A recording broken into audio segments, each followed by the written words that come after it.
السلام عليكم ورحمة الله وبركاته.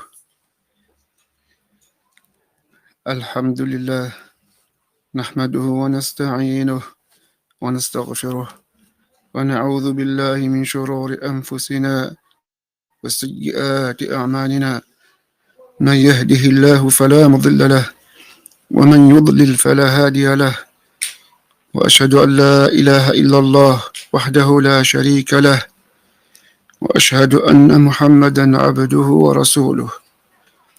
أما بعد، فإن الله تعالى اقتضت حكمته أن جعل الدنيا دار فتنة وابتلاء، ليعلم المؤمن من الكافر، والبر من الفاجر، والصادق من الكاذب، والمطيع من العاصي. قال تعالى: ألف لام ميم، أحسب الناس أن يتركوا أن يقولوا آمنا وهم لا يفتنون، ولقد فتنا الذين من قبلهم فليعلمن الله الذين صدقوا وليعلمن الكاذبين. وقال سبحانه: إنا جعلنا ما على الأرض زينة لها لنبلوهم أيهم أحسن عملا. وقال جل جلاله: تبارك الذي بيده الملك وهو على كل شيء قدير، الذي خلق الموت والحياة ليبلوكم أيكم أحسن عملا، وهو العزيز الغفور.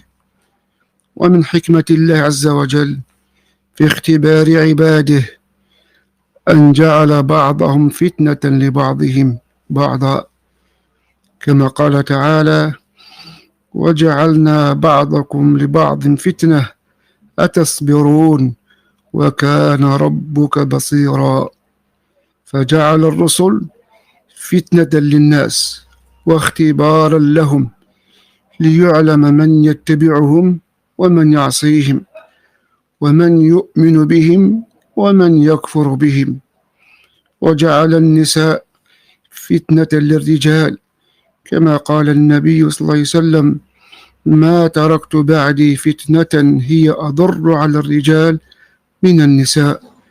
متفق عليه من حديث أسامة بن زيد. وجعل أيضا الرجال فتنة للرجال، ليعلم من يتبعهم في مخالفة الحق ومن يعصيهم ويخالفهم. وأيم الله لهي أشد فتنة من فتنة النساء، لأن فتنتهن تتعلق بالشهوات، وفتنة هؤلاء الرجال تتعلق بالشبهات. قال الشيخ الإسلام ابن تيمية: واتباع الأهواء في الديانات أعظم من اتباع الأهواء في الشهوات، ذلك لأن الشهوات توقع صاحبها في الذنوب والمعاصي، بينما فتنة الشبهات ترمي بصاحبها في الشرك أو الكفر أو البدع ونحوها. وأيضا فإن الشهوات يشعر المرء بتقصيره فيسهل أن يندم على ارتكابها وأن يتوب منها، بينما فتنة الشبهات لا يكاد يتوب منها لأنه يراها حسنة، كما قال تعالى: أفمن زين له سوء عمله فرآه حسنا، أي زين له عمله السيء فيراه حسنا، حتى إنه ليرى الحق باطلا والباطل حقا، ويحسب أنه يحسن صنعا. ولهذا قال سفيان الثوري: البدعة أحب إلى إبليس من المعصية. المعصية يتاب منها، والبدعة لا يتاب منها. لأن المبتدع يتخذ دينا لم يشرعه الله ولا رسوله صلى الله عليه وسلم، فزين له سوء عمله، ومن زين له سوء عمله فرآه حسنا أن له أن يتوب أو أن يتركه. لهذا قال عمار بن ياسر رضي الله عنه لما سار طلحة والزبير وعائشة إلى البصرة، بعث علي عمار بن ياسر وحسن بن علي رضي الله عن الجميع، فقدموا إلى الكوفة، فصعد الحسن بن علي المنبر، وقام عمار أسفله، فاجتمع الناس، فقال عمار رضي الله عنه: إن عائشة قد سارت إلى البصرة، ووالله إنها لزوجة نبيكم في الدنيا والآخرة، ولكن الله تبارك وتعالى ابتلاكم بها ليعلم إياه تطيعون أم هي، وفي رواية: ولكن الله ابتلاكم لتتبعوه أو إياها. فذكر مكانتها وراعى حقها، وأخبر أنها زوجة النبي صلى الله عليه وسلم، وأنها أم المؤمنين، فرغم مكانتها في الإسلام لا يلزم اتباعها فيما فعلته من خروجها إلى البصرة، بل إنها لما خرجت رضي الله عنها مرت بمكان يقال له حوأب، فقالت رضي الله عنها وقد سمعت كلابا تنبح، فقالت: أي مكان هذا؟ فقيل لها: إنه حوأب، فقالت: ما أظنني إلا راجعة، فقد سمعت النبي صلى الله عليه وسلم يقول: أيتكن تنبح عليها كلاب حوأب. والحديث في صحيح مسلم، وهو من أعلام النبوة، أن النبي صلى الله عليه وسلم أخبر عن شيء سيقع، أي أخبر عما يقع، فوقع كما أخبر النبي صلى الله عليه وسلم. فالله عز وجل امتحن بها العباد ليعلم أيقدمون طاعته، وذلك بطاعة ولي الأمر وهو علي رضي الله عنه، لأنه لما وقعت الفتنة والتبس الأمر على كثير من الصحابة تبين بعد ذلك أن عليا كان هو على الصواب، فامتحن هؤلاء بأم المؤمنين ليعلم أتطاع أم يقدم الحق. دل هذا على أن المرء قد يكون فتنة للناس، والأصل في الحذر من فتنة الرجال هو منتزع من قول عبد الله بن مسعود رضي الله عنه قال: من كان مستنا فليستن بمن قد مات، فإن الحي لا تؤمن عليه الفتنة. لعل بعضهم استغرب العنوان حتى ظن أنه وقع فيه تحريف، فراجعني وقال: الحذر من فتنة الدجال بالدال المهملة. قلت له: لا، الحذر من فتنة الرجال بالراء المهملة. فكما جعل الله عز وجل النساء فتنة، كذلك جعل الرجال فتنة لبعض الرجال لبعضهم بعضا، ويخلق ربك ما يشاء ويختار، لا يسأل عما يفعل وهم يسألون. وهذا الأثر إسناده صحيح، وقد روي من طرق كثيرة، بل روي أيضا عن عبد الله بن عمر رضي الله عنهما كما أخرجه أبو نعيم في الحلية.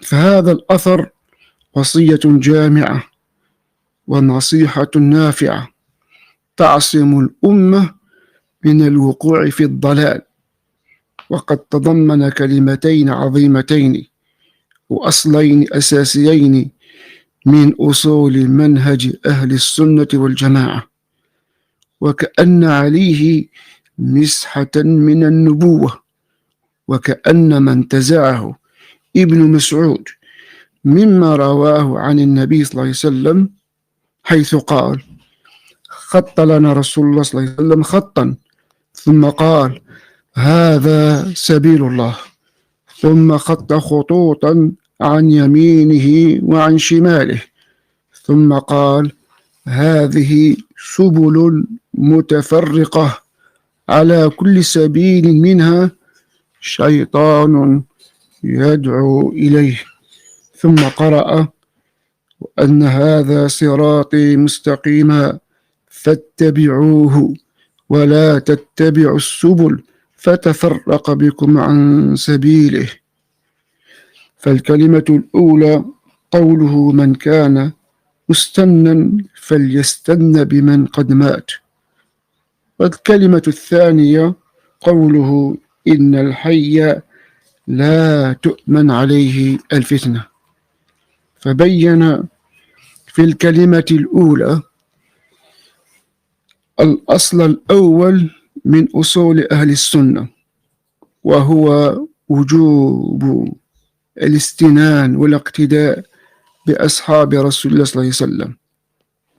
فقوله: من كان مستنا بتشديد النون من سنن الطريقة واستنها أي سار عليها واتبعها وسلكها، والاستنان هو الاقتداء، ويعني أن من أراد أن يقتدي بسنة أحد ومنهجه وطريقته، أو أراد أن يسلك طريق الهدى ويأمن من طريق الضلالة، فليستن بمن قد مات، أي من كان منكم مقتديا فليقتدي بمن كان على الهدى والعلم النافع والعمل الصالح ومات على ذلك، وليسلك سبيله، فلم يعد يخشى عليه الافتتان في الدين، لأنه قد أفضى إلى ربه وهو على الصراط المستقيم غير فاتن ولا مفتون. ويقصد رضي الله عنه بذلك من مات في عهده من الصحابة، لأنهم ماتوا قبل الفتنة. ويؤيده رواية أخرى بلفظ: من كان متأسيا فليتأسى بأصحاب محمد صلى الله عليه وسلم. وهذه فائدة تتبع الطرق، فما أجمل في رواية قد يفصل في رواية أخرى، فالرواية الأولى أطلق، وهذه الرواية قيدت بأصحاب رسول الله صلى الله عليه وسلم، وإن كان السياق يدل على أن المقصود هم أصحاب النبي صلى الله عليه وسلم. فقد قال بعد قوله: فليستن بمن قد مات، قال: أولئك أصحاب محمد صلى الله عليه وسلم، كانوا أفضل هذه الأمة، أبرها قلوبا وأعمقها علما وأقلها تكلفا، اختارهم الله لصحبة نبيه ولإقامة دينه، فاعرفوا لهم فضلهم واتبعوهم على أثرهم، وتمسكوا بما استطعتم من أخلاقهم وسيرهم، فإنهم كانوا على الهدى المستقيم. وقد ذكر رضي الله عنه الأوصاف التي تميز بها هؤلاء الصحابة عن غيرهم، الدالة على فضائلهم وعلو مكانتهم، التي أوجبت اتباعهم والاقتداء بهم. فقوله: أبرها قلوبا أي أصفاها وأطهرها وأحسنها وأخلصها وأعلمها وأكملها إيمانا وأجمعها لمعاني البر، كما قال تعالى: أولئك الذين امتحن الله قلوبهم للتقوى. وقوله أعمقها علما يعني أغزرها وأعظمها غورا وأوفرها حظا من العلوم في مختلف الفنون، وقد شهد الله عز وجل لهم بالعلم وكفى بها شهادة. فالله عز وجل شهد لهؤلاء الصحابة بالعلم في 3 مواطن من القرآن الكريم. الأول في قوله تعالى: شهد الله أنه لا إله إلا هو والملائكة وأولو العلم قائما بالقسط لا إله إلا هو العزيز الحكيم. فأشهدهم الله عز وجل على أعظم شهادة التي من أجلها خلقت السماوات والأرض ووضع الصراط وافترق الناس إلى مؤمن وكفار وطائعين وفجار. أشهدهم على هذه الشهادة وثنى بالملائكة وثلث بأولي العلم وهم الصحابة. وقال أيضا في الموطن الثاني: ويرى الذين أوتوا العلم الذي أنزل إليك من ربك هو الحق. قال بعض السلف: هم أصحاب محمد صلى الله عليه وسلم. والموطن الثالث في قوله تعالى: ومنهم من يستمع إليك حتى إذا خرجوا من عندك قالوا للذين أوتوا العلم ماذا قال آنفا. قال ابن زيد: هؤلاء المنافقون، والذين أوتوا العلم الصحابة رضي الله عنهم، يعني أن المنافقين كانوا يجلسون إلى النبي صلى الله عليه وسلم ويستمعون كلامه ولا يفقهون ولا يفهمون منه شيئا، فإذا خرجوا من مجلسه سألوا الصحابة، ووصفهم ربنا عز وجل بقوله: قالوا للذين أوتوا العلم، أي للصحابة، فكفى بهذه شهادة. وقوله أقلهم تكلفا أي أوسطهم وأعدلهم في الأعمال دون زيادة على الحد المشروع ولا النقصان عن المطلوب. وبهذا وصفهم الله عز وجل في كتابه حيث قال: وكذلك جعلناكم أمة وسطا لتكونوا شهداء على الناس ويكون الرسول عليكم شهيدا، أي عدلا. وقوله اختارهم الله أي اصطافهم الله من بين الخلائق، وهذه خصيصة لم تتأتى ولن تتأتى لأحد من الناس غيرهم، فقد عايشوا الوحي وشاهدوا التنزيل وصحبوا الرسول صلى الله عليه وسلم، ولهذا قال: لصحبة نبيه. فالله عز وجل اختارهم لأن يكونوا أصحاب رسوله صلى الله عليه وسلم. وقد انقطعت الصحبة بعد وفاة النبي صلى الله عليه وسلم، لأن الصحابي هو كل من رأى النبي صلى الله عليه وسلم وكان مؤمنا ومات على الإسلام. وقولهم رأى سواء كان بالعين الجارحة أو كان بعين البصيرة كمن كان أعمى كابن أم مكثوم، فإنه كان ضريرا وعد من الصحابة. وقوله لإقامة دينه أي لنصرته ونشره في الآفاق حتى فتحوا به البلاد وهدوا العباد. وقوله فاعرفوا لهم فضلهم أي قدرهم ومنزلتهم في كل شيء من الإسلام والعلم والعمل وغير ذلك. وقوله واتبعوهم على أثرهم أي كونوا متبعين لهم مقتافين لآثارهم، فإنهم كانوا متبعين لأثر النبي صلى الله عليه وسلم مستمسكين بسنته. ثم قال: وتمسكوا بما استطعتم من أخلاقهم وسيرهم فإنهم كانوا على الهدى المستقيم. فحث رضي الله عنه على الاقتداء بأخلاقهم الحميدة وسيرهم السعيدة، لأنهم كانوا خير أمة أخرجت للناس.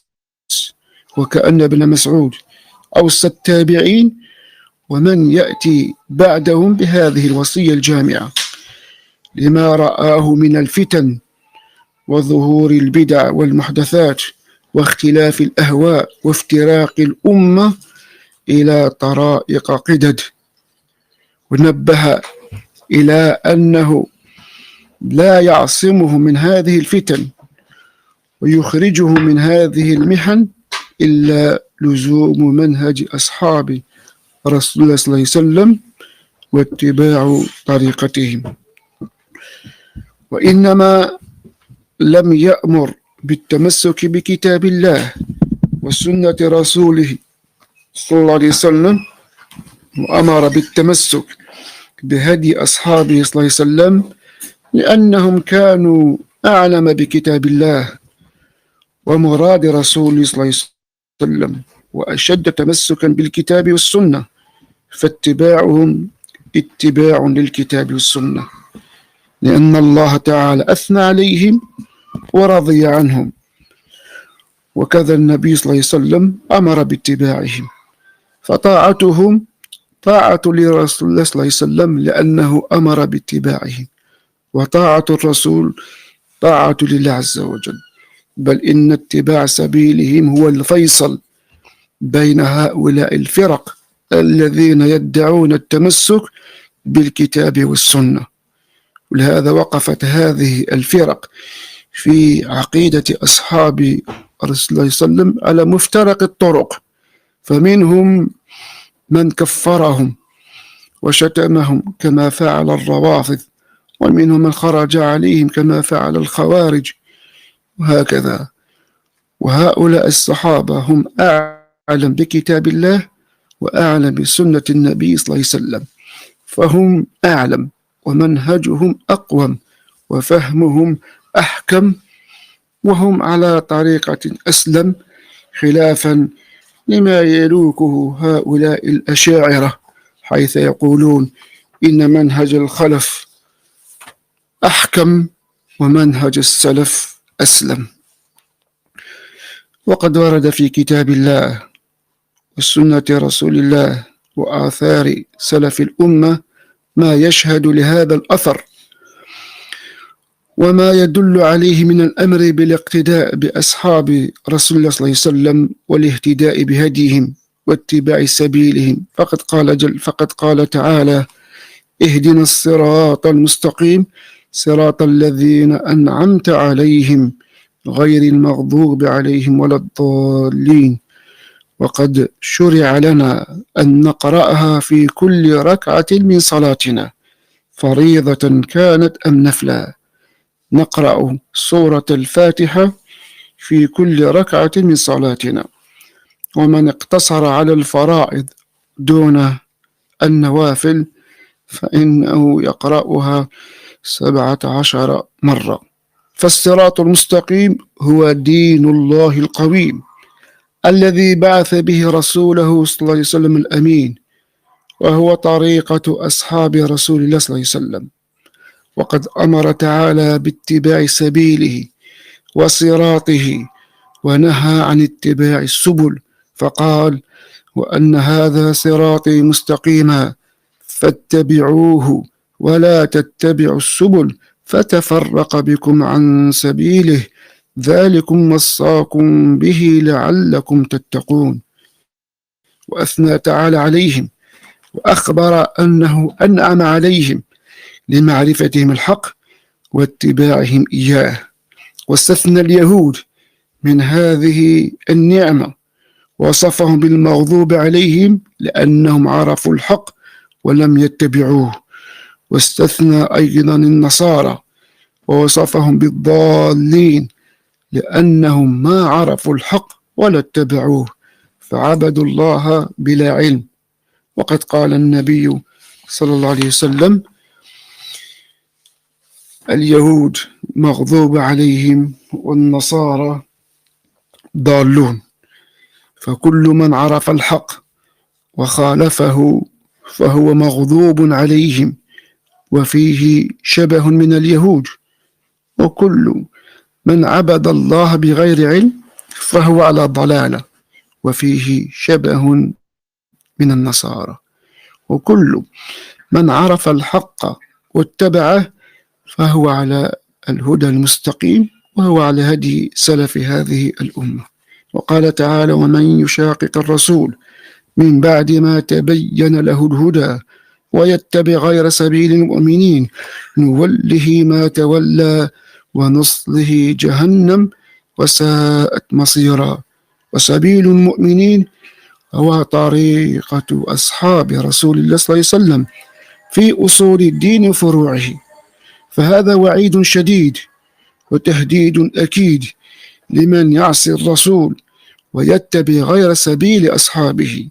ولهذا قال عمر بن عبد العزيز: سن رسول الله صلى الله عليه وسلم وولاة الأمر من بعده سننا، الأخذ بها تصديق لكتاب الله واستكمال لطاعته وقوة على دين الله، ليس لأحد تغييرها ولا تبديلها ولا النظر في رأي من خالفها. فمن اقتدى بما سنوا، أي سن هؤلاء الولاة من أصحاب رسول الله صلى الله عليه وسلم، اهتدى، ومن استبصر بها بصر، ومن خالفها واتبع غير سبيل المؤمنين الله ما تولاه وأصلاه جهنم وساءت مصيرا. وقد كان السلف يستحسنون هذا الأثر، يعني المروي عن عمر بن عبد العزيز رحمه الله، ويحدثون به دائما. وقال تعالى: والسابقون الأولون من المهاجرين والأنصار والذين اتبعوه بإحسان رضي الله عن السابقين الأولين أيضا مطلقا، ومن رضي الله عز وجل عنه فلا يسخط عنه أبدا. ورضي عن التابعين الذين اتبعهم بإحسان، فيستثنى من يتبعهم بغير إحسان أو من لم يتبعهم، فمن لم يتبع هؤلاء الصحابة فلا يدخل في عموم هذه الآية. ومن السنة فقوله صلى الله عليه وسلم: خير الناس قرني ثم الذين يلونهم ثم الذين يلونهم، متفق عليه من حديث ابن مسعود. فجعل صلى الله عليه وسلم قرنهم خير القرون، فهذا يقتضي أنهم أفضل الأمة وخير الأمة، ونالوا هذه الخيرية بالدين والعلم والفضل والعمل والهدي الصحيح. وقوله صلى الله عليه وسلم: إن بني إسرائيل تفرقت على 72 ملة وتفترق أمتي على 73 ملة كلهم في النار إلا ملة واحدة. قالوا: ومن هي يا رسول الله؟ قال: ما أنا عليه وأصحابي. فأخبر النبي صلى الله عليه وسلم أن هذه الأمة ستفترق إلى 73 فرقة، وهذا أيضا من أعلام النبوة، حيث وقع كما أخبر النبي صلى الله عليه وسلم. فافترقت هذه الأمة إلى طرائق وطوائف، وأخبر صلى الله عليه وسلم أن كل هذه الطوائف في النار، واستثنى طائفة واحدة وهي ما كان عليه النبي صلى الله عليه وسلم وأصحابه، ولهذا لقبوا بالفرقة الناجية، أي الفرقة التي تنجو يوم الدين. ومن آثار السلف قال حذيفة: يا معشر القراء استقيموا، ولئن استقمتم لقد سبقتم سبقا بعيدا، ولئن أخذتم يمينا وشمالا، كناية عن الضلال والزيغ والابتعاد عن الوسطية التي كان عليها هؤلاء الصحابة. لقد ضللتم ضلالا بعيدا.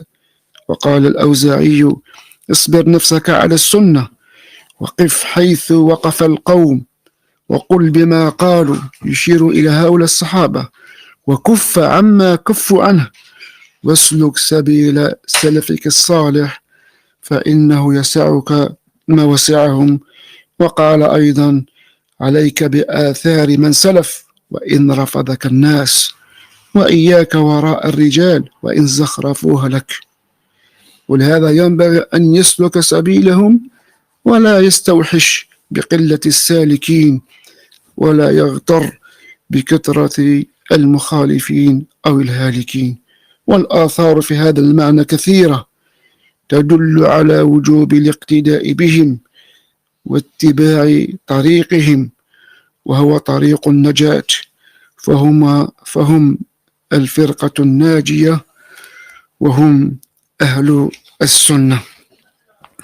قال الإمام أحمد: أصول السنة عندنا التمسك بما كان عليه أصحاب رسول الله صلى الله عليه وسلم، والاقتداء بهم، وترك البدع.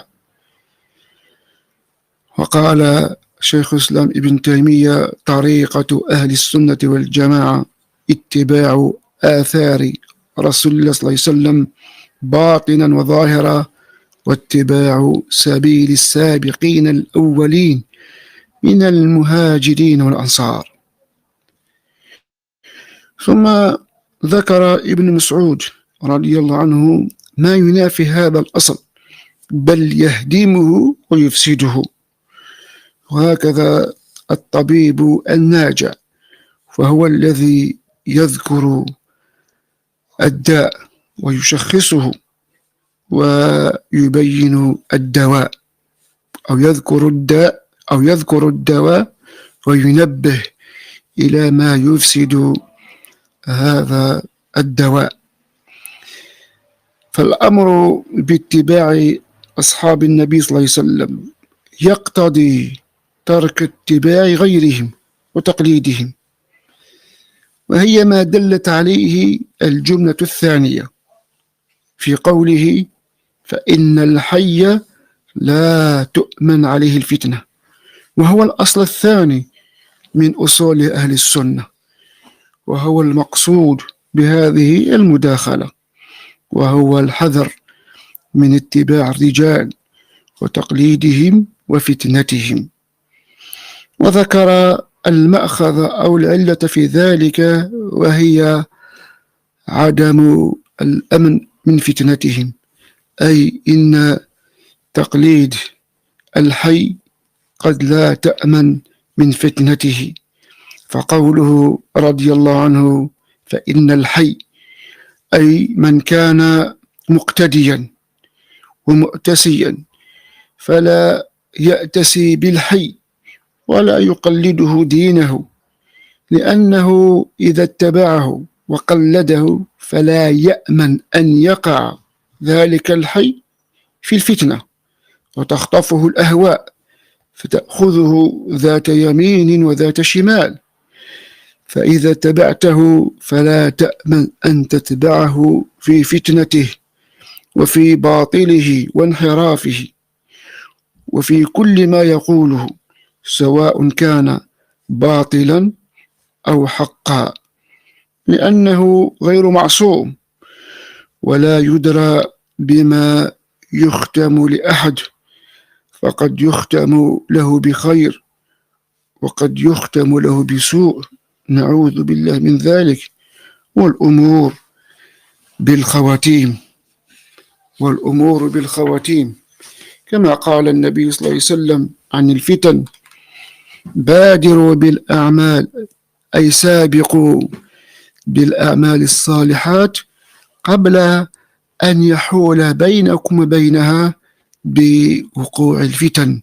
وشبه النبي صلى الله عليه وسلم هذه الفتن فقال: كقطع الليل المظلم لالتباسها واشتباهها، شبهها بقطع الليل ولشدتها واضطرابها شبهها في حديث آخر بموج البحر، تموج كموج البحر.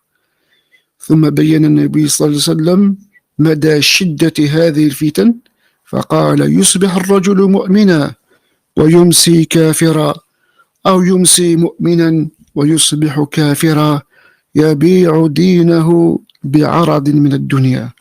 سرعة التقلب وسرعة التحول، تقلب القلب أشد تقلبا من القدر الملآن. يصبح مؤمنا ويمسي كافرا، ويمسي مؤمنا ويصبح كافرا. وقس على هذا، يصبح سنيا ويمسي بدعيا، ويمسي سنيا ويصبح بدعيا، يبيع دينه وعقيدته بعرض من الدنيا. وقال أيضا صلى الله عليه وسلم: فوالله الذي لا إله غيره إن أحدكم لا يعمل بعمل أهل الجنة حتى ما يكون بينه وبينها إلا ذراع، فيسبق عليه الكتاب فيعمل بعمل أهل النار فيدخلها. وإن أحدكم لا يعمل بعمل أهل النار حتى ما يكون بينه وبينها إلا ذراع، فيسبق عليه الكتاب فيعمل بعمل أهل الجنة فيدخلها. فهذا الحديث من أخوف الأحاديث الصحيحة التي توجب للعبد محاسبة نفسه وسؤال ربه، الصدق والإخلاص والثبات إلى الممات. وهذا أمر مشاهد، نسأل الله العافية. فكم من إنسان كان على السنة ثم تلاعبت به الأهواء فصار من أهل البدع، وكان على الصلاح ثم صار إلى الطلاح. بل فيهم من آمن بالنبي صلى الله عليه وسلم واتبعه ثم ارتد عن دينه بعد وفاته صلى الله عليه وسلم، حتى إن أبا بكر رضي الله عنه قاتلهم. وفيهم أشار النبي صلى الله عليه وسلم بقوله: ليردن علي الحوض رجال ممن صاحبني حتى إذا رأيتهم ورفعوا إلي اختلجوا دوني فلا أقولن أي رب أصيح بي، فلا يقولن إنك لا تدري ما أحدثوا بعدك. وهذا الحديث هو وارد على هؤلاء الذين ارتدوا عن دينهم، ولا يشمل هؤلاء الصحابة، فحاشاهم أن يرتدوا عن دينهم. فلا حجة لهؤلاء الروافض في تحريفهم وتصحيفهم وتأويلهم لهذا الحديث، حيث حملوه على أصحاب رسول الله صلى الله عليه وسلم. فحاشاهم، فقد رضي الله عنهم، ومن رضي الله عز وجل عنهم فلا يرتد عن دينهم. والله عز وجل لما رضي عنهم فهو يعلم حالهم، يعلم ما كان ويعلم ما يكون، ولا يعزب عن ربك مثقال ذرة في الأرض ولا في السماء.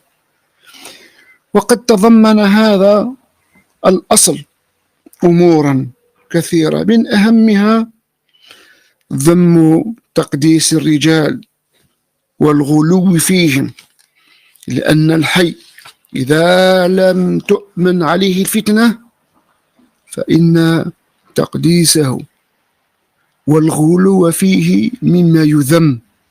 والغلو والتقديس هو التعظيم ومجاوزة الحد إلى درجة الغلو، وإطراءه في المدح ورفعه فوق قدره وفوق المكانة التي يستحقها، والتفخيم والتعظيم في ذكره وتلقيبه، كما قال الشاعر: مما يزهدني في أرض أندلس سماع مقتدر فيها ومعتضد، ألقاب مملكة في غير موضعها كالهر يحكي انتفاخا صولة الأسد. وقد حذر الله عز وجل من الغلو ونهى أهل الكتاب لأن دينهم المحرف بنوه على الغلو، فأدى بهم الغلو إلى تأليه أي المسيح والغلو فيه. وقد قال جل وعلا: يا أهل الكتاب لا تغلوا في دينكم ولا تقولوا على الله إلا الحق إنما المسيح عيسى ابن مريم رسول الله وكلمته ألقاها إلى مريم وروح منه. فنهى تعالى أهل الكتاب عن الغلو في دينهم، فقد غلوا في عيسى عليه السلام حتى رفعوا فوق منزلته واتخذوه إلها من دون الله فعبدوه. وقال أيضا: اتخذوا أحبارهم ورهبانهم أربابا من دون الله والمسيح ابن مريم وما أمروا إلا ليعبدوا إلها واحدا لا إله إلا هو سبحانه عما يشركون. فأحبارهم هم علماؤهم ورهبانهم هم العباد. وقد بين النبي صلى الله عليه وسلم معنى اتخاذهم أربابا من دون الله، كما روى عدي ابن حاتم قال: أتيت النبي صلى الله عليه وسلم وفي عنقي صليب من ذهب، فقال: يا عدي اطرح عنك هذا الوثن. وسمعته يقرأ في سورة براءة: اتخذوا أحبارهم ورهبانهم أربابا من دون الله. قال يعني عديا، أو قال النبي صلى الله عليه وسلم قال عدي قال: ما عبدناهم. قال: ما عبدناهم. فقال النبي صلى الله عليه وسلم: أما إنهم لم يكونوا يعبدونهم ولكنهم كانوا إذا أحلوا لهم شيئا استحلوه وإذا حرموا عليهم شيئا حرموه. وفي لفظ قال النبي صلى الله عليه وسلم لعلي: ألم يحل لكم الحرام فأطعتموهم وحرم عليكم الحلال فحرمتموه؟ فقال: بلى. فقال صلى الله عليه وسلم: فتلك عبادتكم إياهم. فالغلو في الأنبياء والصالحين قد وقع فيه طوائف من ضلال الروافد والصوفية، حتى تحولت حسينياتهم إلى وكر من أوكار البدع والمحدثات والشرك بالله عز وجل، كما تحولت أوكار الصوفية إلى مراكز أو إلى قبور يعبد فيها من دون الله عز وجل من الاستغاثة والاستعاذة وطلب الحاجة وغيرها من مظاهر الشرك، والله المستعان. ولهذا حذر النبي صلى الله عليه وسلم أمته من الغلو عموما، لأنه مكمن الداء وأصل المعاصي والذنوب. فقال صلى الله عليه وسلم: إياكم الغلو في الدين فإنما أهلك من كان قبلكم الغلو في الدين، فهو الذي أورد الأمم السابقة المهالك، بل هو أصل الشرك في الأمم وأوله هو الغلو في الصالحين، كما قال تعالى عن قوم نوح: وقالوا لا تذرن آلهتكم ولا تذرن ودا ولا سواعا ولا يغوث ويعوق ونسرا. قال ابن عباس رضي الله عنهما: صارت هذه الأوثان التي كانت في قوم نوح في العرب، أي تعدت إلى العرب وتوزعت بين قبائلها. وقد سمى ابن عباس كل قبيلة التي صار لها هذه الأصنام، ثم قال: أسماء رجال صالحين، فهؤلاء ود وسواع ويغوث ويعوق ونسر كانوا رجالا صالحين من قوم نوح، فلما ماتوا وهلكوا أوحى الشيطان إلى قومهم أن ينصبوا إلى مجالسهم التي كانوا يجلسون أنصابا وتماثيل وسموها بأسمائها، وإنما زين لهم سوء أعمالهم بحجة أنهم يتذكروها فتنصب هذه التماثيل حتى يذكروهم، ففعلوا فلم تعبد، وتعاقبت الأزمان وهلك هؤلاء القوم الذين بنوا هذه التماثيل حتى جاء قوم آخر، حتى إذا هلك هؤلاء وتنسخ العلم أي ونسي عبدت تلك الأصنام. وهكذا غلت اليهود في عزير وقالت هو ابن الله، وغلت النصارى في المسيح فقالت هو ابن الله. تعالى عما يقولون علوا كبيرا. ولهذا سد النبي صلى الله عليه وسلم كل الطرق والوسائل المفضية إلى الغلو الموقع في الشرك أو البدع والمحدثات، فقال صلى الله عليه وسلم لا تطروني كما أطرت النصارى ابن مريم، فإنما أنا عبده فقولوا عبد الله ورسوله.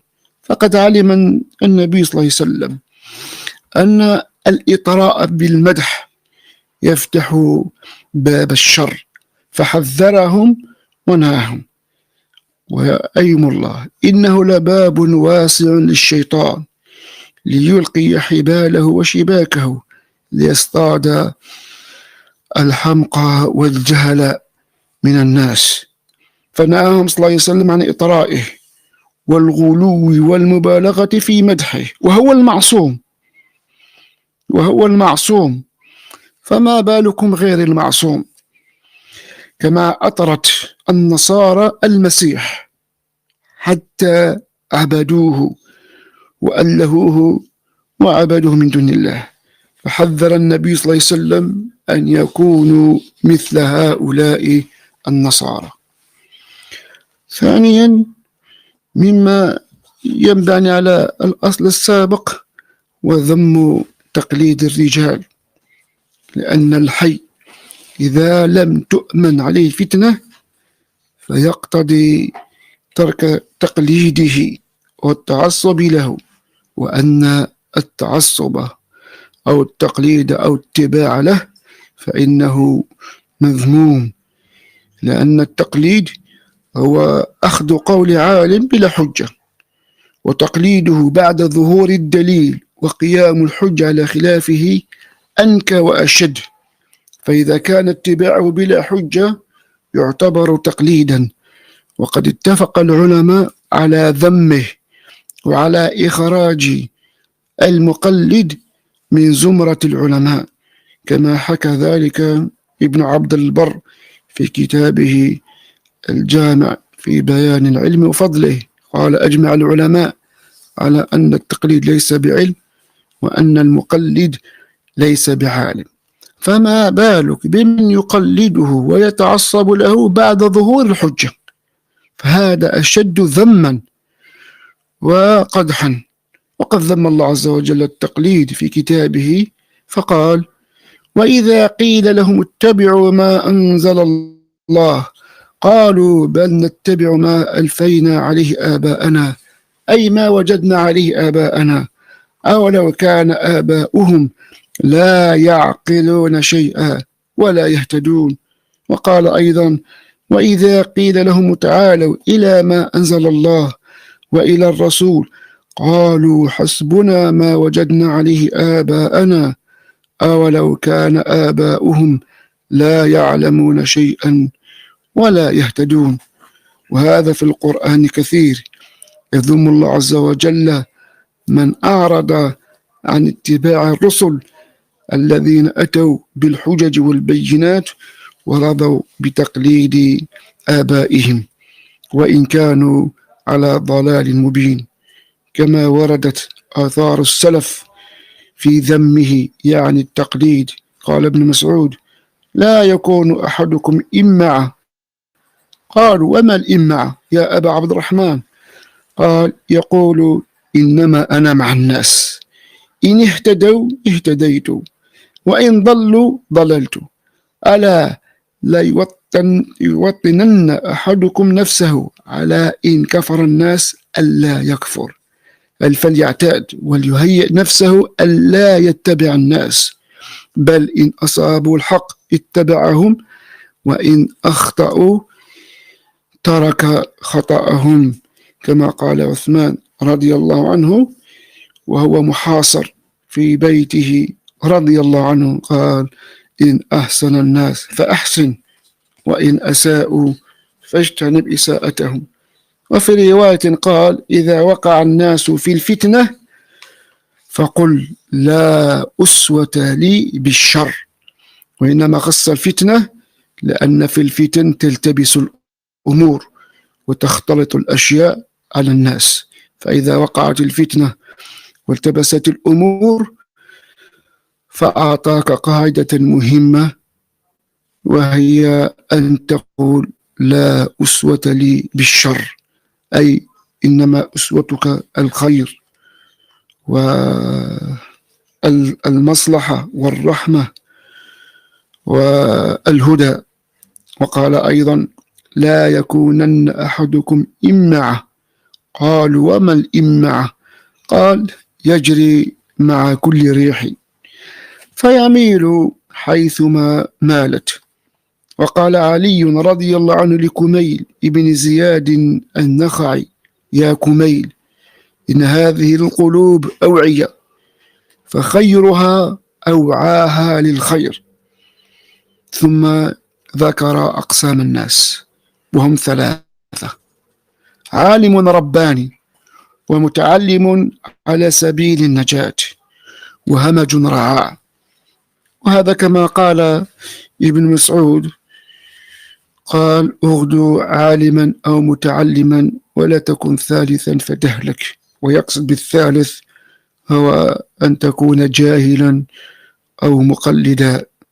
قال: وهمج رعاع، أتباع كل ناعق، فكل من ينعق ويعنى رأسه تجد له أتباعا وأشياعا يميلون مع كل صائح. هؤلاء القوم لم يستضيئوا بنور العلم، ولم يلجأوا إلى ركن وثيق.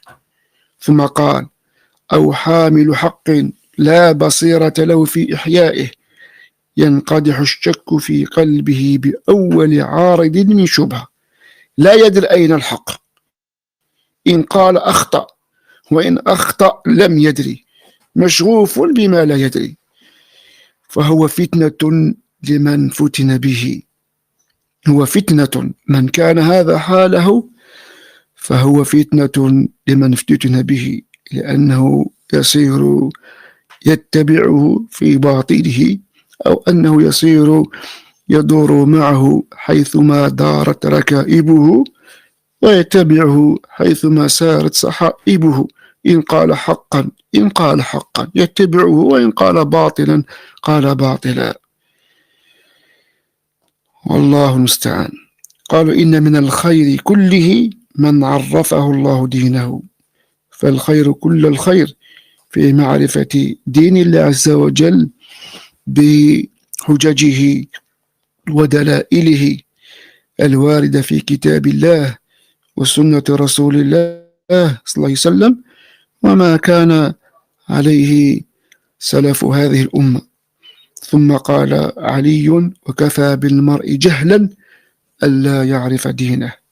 فهكذا كان الصحابة والتابعون يسمون المقلد إمعة، ويسمونه الأعمى الذي لا بصيرة له، ويسمون المقلدين أيضا أتباع كل ناعق، يميلون مع كل صائح.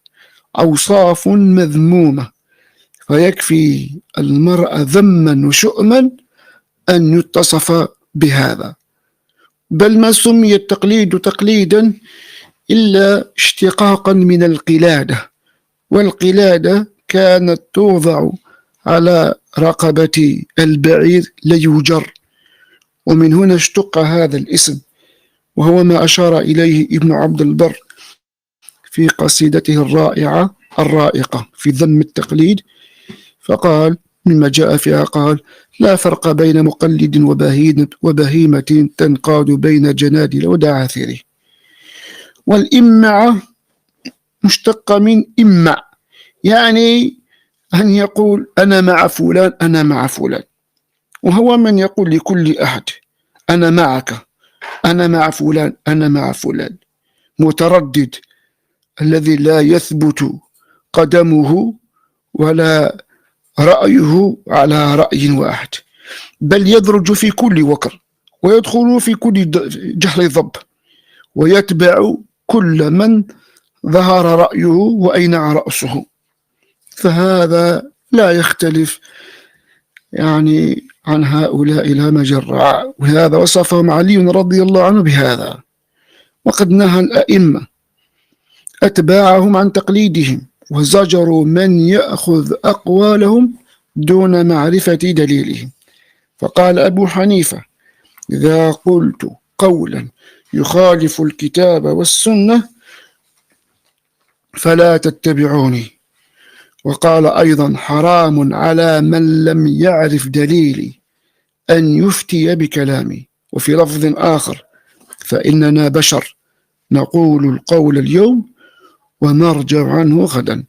وهذا السر في ذم التقليد، وهو أن ذاك العالم أو المقلد قد يغير رأيه ويغير قوله، لكن إذا غير رأيه قوله فإنه يخبر به حتى ينصح أتباعه ويعلمهم أنه قد غير رأيه، ولا يتركهم على رأيه السابق دون علمهم أو دون إعلامهم برجوعه. فقال مالك: إنما أنا بشر أخطئ وأصيب، فانظروا في رأيي، فكل ما وافق الكتاب والسنة فخذوه، وكل من لم يوافق الكتاب والسنة فاتركوه. واشتهر عنه أنه قال: ليس أحد بعد النبي صلى الله عليه وسلم إلا ويؤخذ من قوله ويترك، إلا النبي صلى الله عليه وسلم، لأنه المعصوم. ومن مظاهر الغلو في الأشخاص أو في بعض أهل العلم والإطراء فيهم أنه نزل هذا القول، قول الإمام مالك الذي قاله في النبي صلى الله عليه وسلم، نزله على بعض أهل العلم فقال: كل يؤخذ من قوله ويرد إلا العالم الفلاني. فهذا كلام قبيح وقد يقتضي الكفر، وليس معنى هذا أن نكفر قائله، لكن يقتضي هذا لأن فيه إثبات العصمة لمن قيلت فيه. فمالك قالها في النبي صلى الله عليه وسلم، والنبي صلى الله عليه وسلم معصوم، والرسول صلى الله عليه وسلم هو الوحيد الذي يؤخذ قوله ولا يرد، لأنه معصوم ولأنه مبلغ عن الله عز وجل. فمن يطع الرسول فقد أطاع الله، من يطع الرسول فقد أطاع الله. أما غيرهم من البشر فليسوا بمعصومين، يؤخذ بقولهم ويرد، ويستدل لهم ولا يستدل بهم. وقال الشافعي: أجمع المسلمون على أن من استبانت له سنة عن رسول الله صلى الله عليه وسلم لم يحل له أن يدعها لقول أحد. واشتهر عنه أنه قال: إذا صح الحديث فهو مذهبي. وهذا من تمام ورعه وحرصه على التمسك بالسنة. وقال: إذا صح الحديث فهو مذهبي، سواء الحديث بلغه ولم يبلغه صحته أو لم يبلغه. ولهذا كان يقول للإمام أحمد بن حنبل: يا أبا عبد الله، أنت أعلم بالحديث مني، فإن بلغك سنة أو حديث عن النبي صلى الله عليه وسلم فعلمني به حتى أرجع إليه، كوفيا كان أو شاميا أو مدنيا. وقال إمام السنة بحق أحمد بن حنبل: لا تقلدني ولا تقلد مالكا ولا الشافعي ولا الأوزاعي ولا الثوري، وخذ من حيث أخذوا. وقال أبو داود: قلت لأحمد: الأوزاعي هو أتبع من مالك؟ يسأله يستفسره هل الأوزاعي هو أتبع للسنة وهو أعلى من الإمام مالك؟ فقال أحمد لا تقلد دينك أحدا من هؤلاء، ما جاء عن النبي صلى الله عليه وسلم أصحابه فخذ به، ثم التابعي بعد الرجل فيه مخير، يعني بعد التابعي الرجل فيه مخير، فيخير بين أقوال التابعين. أما ما ورد عن الصحابة فيجب اتباعهم، وفي هذا النص دليل على أن الإمام أحمد كان يرى حجية قول الصحابة. فالدفاع المستميت والتقليد الشديد يورث العمى والكبر والعناد، فالتقديس والتقليد يعمي ويصم ويحجبان عن معرفة الحق.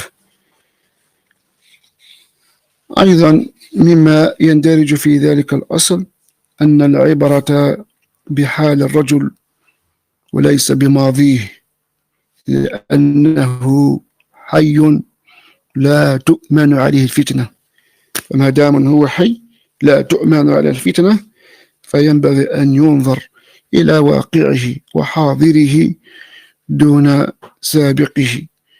ولقد أحسن الظن كثير من الحفاظ والنقاد ببعض شيوخهم وبعض الرواة الضعفاء والمتروكين، والحال أن الأمر يتعلق بأحاديث النبي صلى الله عليه وسلم، وينبني على قواعد الإسلام وأصول الإيمان وتفاصيل الحلال والحرام. ومع ذلك لما تبين لهم حالهم تركوهم، كما وقع لأئمة الجرح والتعديل الثلاثة وهم أركان هذا الفن، الإمام أحمد وعلي بن المديني ويحيى ابن معين، فقد خفي عنهم حال إبراهيم بن أبي الليث، وعايشهم أكثر من 20 سنة ولم يتكلموا فيه ولم يضعفوه أو يتركوه، بل أشكل عليهم أمره حتى ظهر كذبه فتركوه. وهكذا كثير من النقاد كان يوثق راويا، ثم إذا تغير هذا الراوي وساء حفظه أو ظهرت فيه بدعة يتركه، لأن الحكم يدور مع الاسم والوصف وجودا وعدما.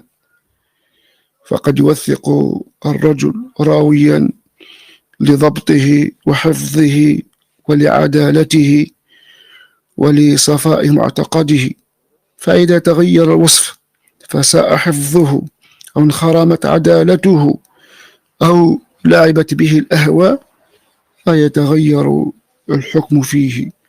وليس هذا من التذبذب في الأقوال ولا التناقض ولا الاضطراب.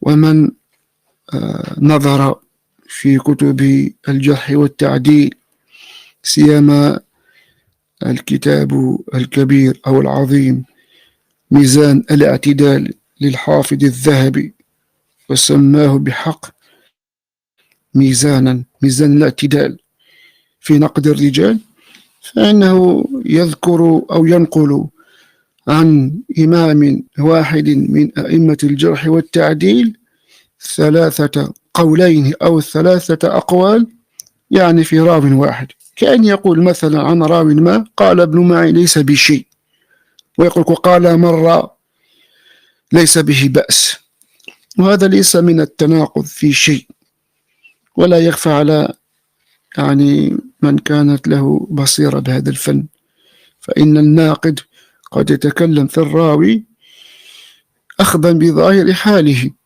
فإذا تبين له حاله من بعد ذلك فيغير رأيه فيه. فهذا أمر مقطوع لا ينكره إلا من جهل هذا الفن، كما أن كثيرا ممن كان ينتسب إلى العلم وكان على اعتقاد صحيح ومنهج سليم ثم لعبت به الأهواء فأوقعته في البدع والضلال وأضلته عن الصراط المستقيم.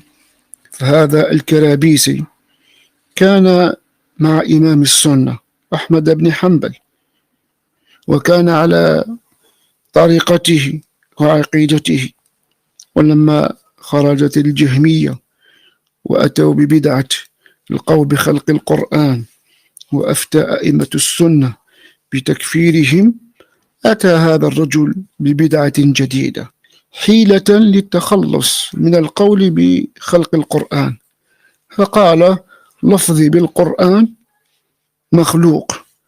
قال أنا لا أقول إن القرآن مخلوق، لكن أقول لفظي بالقرآن مخلوق، فالتلاوة التي أقرأها هو صوتي وهي حروفي فهي مخلوقة. وقد تفطن له الإمام أحمد رحمة الله عليه فقال اللفظية جهمية، وحذر منه وقبحه وشدد الكلام فيه، بل جاء في رواية أخرى أنه قال اللفظية شر من الجهمية. فهذا الكريبيسي جاء ببدعة اللفظية فصار له أشياء وأتباع، كما جاء رجل إلى الإمام أحمد فقال يا أبا عبد الله خرج الكرابيسي ببغداد فصار له أتباع وأشياع. وهذا ما أشار إليه علي رضي الله عنه في الصنف الثالث، أتباع كل ناعق، فكلما ينع رأس إلا تجد له أتباعا وأشياعا. وهذا المدعو عبد الله القصيمي الذي لقب بشيخ الإسلام في وقته ودافع عن الإسلام الصحيح، فكان يرد على العلمانيين والملحدين والشيوعيين وغيرهم، ثم عصفت به الأهواء فارتد عن دينه، نعوذ بالله من ذلك، وكتب كتابه المشؤوم المعروف هذه هي الأغلال، هاجم فيه على الإسلام وعقائده وشرائعه، حتى انبرى له شيخ الإسلام في وقته العلامة السعدي رحمه الله، ورد عليه في كتابه تنزيه الدين وحملته ورجاله مما افتراه القصيمي في أغلاله. هذا بعض مما ينجم عن الافتتان بالأحياء. ومما يستفاد من هذا أن المرء ينبغي أن يستديم التضرع والافتقار إلى الواحد الجبار، سائلا إياه أن يثبت قدمه على دينه وقلبه على طاعته، لأن القلوب بين إصبعين من أصابع الرحمن يقلبها كيفما شاء، ولا القلب أشد تقلبا من القدر الملآن، فيقلبه من الكفر إلى الإيمان، ومن الإيمان إلى الكفر، ومن التوحيد إلى الشرك، ومن الشرك إلى التوحيد، ومن السنة إلى البدعة، ومن البدعة إلى السنة، ومن الصلاح إلى الطلاح، ومن الطلاح إلى الصلاح. ولهذا كان النبي صلى الله عليه وسلم يكثر أن يقول ومقلب القلوب ثبت قلبي على دينك. فتسأله عائشة رضي الله عنها عن السر في إلحاحه في هذا الدعاء، فقال صلى الله عليه وسلم إن القلب أشد تقلبا من القدر الملآن. وقال أيضا وما سمي القلب قلبا إلا لشدة تقلبه. فنسأل الله عز وجل أن يثبت قلوبنا على السنة وعلى التوحيد الخالص والمنهج القويم وعلى دينه حتى نلقاه غير فاتنين ولا مفتونين، والله أعلم بالصواب، وإليه المرجع والمآب. وسبحانك اللهم وبحمدك، أشهد أن لا إله إلا أنت، أستغفرك وأتوب إليك. ولا أدري هل يعلن المشرفون على هذه الدورة المباركة عن اختتام هذه الدورة الرسمية، أم أني أنا الذي أعلن عنها؟ ومن المفروض أنني أشكرهم على جهدهم واجتهادهم في إحياء العلم وإقامة مثل هذه الدورات العلمية التي أتاحت لنا فرصة أن يجتمع أهل الشرق مع أهل الغرب. على حد قول الشاعر: نصحنا ونحن متباعدون دارا، ولكن كلنا في الهم شرق. فإذا ما أعلن المشرفون فأنا أعلن عن اختتام هذه الدورة. أسأل الله عز وجل أن يبارك في القائمين عليها، وأن يجعلها في ميزان حسناتهم يوم لا ينفع مال ولا بنون إلا من أتى الله بقلب سليم. وبارك الله في الحضور، وسبحانك اللهم وبحمدك، أشهد أن لا إله إلا أنت، أستغفرك وأتوب إليك. والسلام عليكم ورحمة الله وبركاته.